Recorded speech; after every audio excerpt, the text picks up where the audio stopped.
Hello and welcome to SEO is Not That Hard. I'm your host, Ed Dawson, the founder of keywordspeopleuse.com, the place to find and organise the questions people ask online. I'm an SEO, developer, affiliate marketer and entrepreneur. I've been building and monetising websites for over 20 years and I've bought and sold a few along the way. I'm here to share with you the SEO knowledge, hints and tips I've built up over the years. Hello, welcome back to SEO is Not That Hard. It's as usual. And today we're on to part 7 of our SEO A to Z, where we're going to go from faceted navigation to funnels. So, starting off with faceted navigation. Now, faceted navigation is one which allows users to narrow down, search through and sort content using filters. So an example would be, say, an e-commerce site selling dishwashers and allowing search by narrowing down by size, energy consumption, brand, price, etc. You'll see these quite a lot on, say, affiliate sites quite often have them, and lots of e-commerce sites have them. Good example might be an affiliate site which would say we're selling SIM-only deal contracts and allowing people to filter by the different networks that were offering SIM-only deals, or sort by different prices such as best-selling, monthly costs, data allowances, that kind of thing.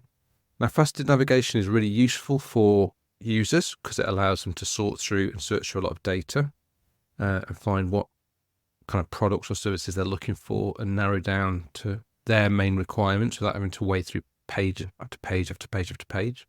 And they can be really good link drivers. People will link to these kind of, especially on the affiliate side, a really good database of products and allowing people to use a faceted navigation to work through it to find what's useful for them. There can be issues you've got to be careful with, particularly around duplicate content.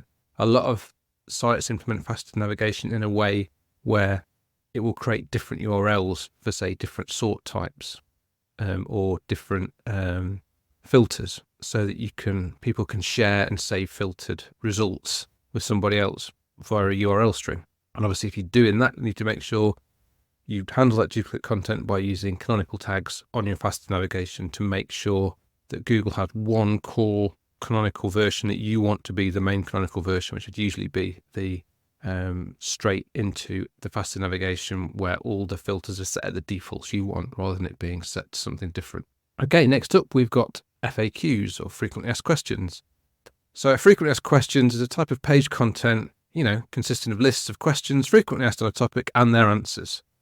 Now this can be combined with FAQ schema, which is where you can actually mark up in the HTML for the FAQ page or the FAQ question, so that Google can clearly see, this is a question, this is an answer, and it's just a structured data markup that allows it to make use of it. Google used to make a lot more use of FAQ schema and put FAQs into the SERPs. That now happens a lot less frequently than it used to. There are some edge cases where they still do it. I think it might be around health or something. I can't quite remember the cases where they do still use it, because I think for whatever reason they decided that they didn't like. I think maybe people were possibly overusing it and using it to sort of manipulate the search engine results. So that's why they maybe dialed it back. But frequently asked questions themselves are really, really good things to do. They're good things to put, particularly on things like products and e-commerce sites where people have frequently asked questions about products, or reviews, frequently asked questions about a product you might be reviewing. Frequently asked questions about all sorts of things are really, really powerful. FAQs are.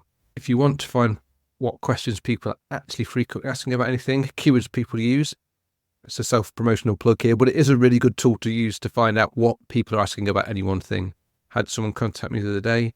They were looking to write FAQs to put on Amazon listings, and I pointed them to how to use keywords people use to put. I think they were looking at weight loss, and so they asked. I said use keywords people use, put in weight loss. You'll get all the frequently asked questions people have around weight loss, and you can dive down deeper into each one of those questions and do sub questions that come off it. So if you're looking to build FAQs, do take a look at keywords people use. You'll probably find it useful.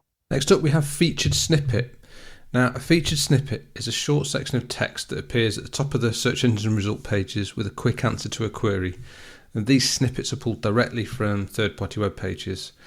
Google does provide a link to the website so the user can follow it if they wish to learn more. Now, featured snippets are considered to be position 0 in the search results, as it appears above the normal organic search rankings.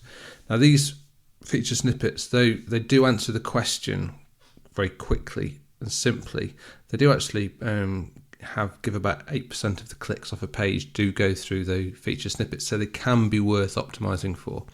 There are various types of featured snippets, like this text results, ordered lists, unordered lists, and tables.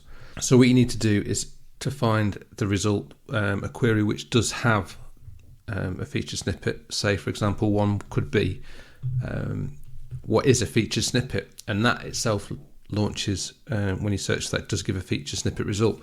So you can see that the site there that's done it backlink code, they have put a question in a H1 or H2, what are featured snippets and how to get them, and then they've given a short answer below it. If you're getting a table result, then you need, that you're probably going to have to try and put some kind of table data in your page under that question to try and trigger that result. So some people chase them really, really successfully. It's not something I've ever particularly bothered with myself, but yeah, it can clearly be useful if you're going to get clicks from it. Next up, we've got followed link. Now, a followed link is also called a do follow link, also just called a link with no attributes to it. So these are links which will pass PageRank. So they're literally in HTML, they're not tagged as sponsored, they're not tagged as UGC, they're not tagged as no follow. They were tagged with nothing. They will follow the PageRank through. In the olden days, they were just the original links. So yeah, they're the kind of links that you want to achieve to your site if you are going to get PageRank and see the positive ranking results from them. Also, if you want to link out to a site, then you want to pass PageRank to it, then you put a followed link on. Obviously, if you've got a commercial relationship, such it's an affiliate link, or someone's paid you for that link, then you should be using no follow sponsored accordingly or anything else. But if you are wanting to give an editorial link to another site organically, then a followed link's the right way to do it. Next, we've got footer, page footers. So a page footer is the bottom section of a web page, and it's often common to all or most pages on a website. And page footers, obviously, mostly used for adding navigational links to areas of the site that you want to make available easily on every page, but which don't warrant enough importance to be in the main navigation in the page header section. It's also important to include things like about us pages and contact pages and privacy policy and terms and conditions type pages, because they're the kind of things that are important for EEAT, just as those basic kind of things so that anybody can quickly and easily find out who's this site about, how do we get hold of them, and are they, covering all the proper privacy and terms and condition things that you'd expect a serious proper site. And last up for today, we've got funnel. Now, a funnel is a marketing concept that's named after funnels that you use for pouring liquids into containers. And the concept involves aiming to acquire a wide pool of potential customers at the wide top part of the funnel, and then aiming to have these people perform subsequent steps down the funnel until they emerge as paying customers for the product or service at the bottom. And they don't have to be necessarily paying, just as long as they take the action you desire from that funnel. Funnels will usually involve content marketing and or paid advertising to get people into the top of the funnel, then lead magnets to persuade them to share their email address, to which you can then further market to them and introduce them to paid products with follow-up marketing to convert them into customers below that. Now, that's one type of funnel. There's other types of funnels, can be a bit simpler.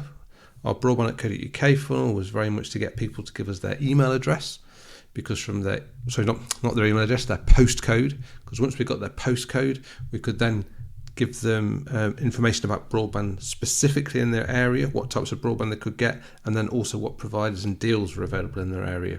So it allowed us to personalise the site to them very quickly.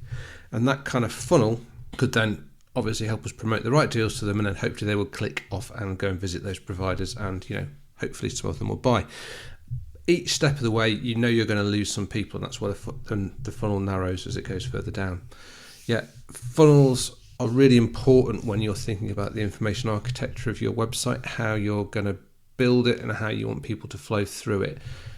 never think of a website as just a single page, really. You know that you're going to have actions that you want people to do, and those actions will depend on where they land on your site and then how you're going to try and funnel them. So familiarize yourself with the concept of funnels. Look at example funnels. Whenever you're using any kind of website, think, where am I being funneled in this website? Especially if it's a website that wants to get either personal details off you or to sell you something.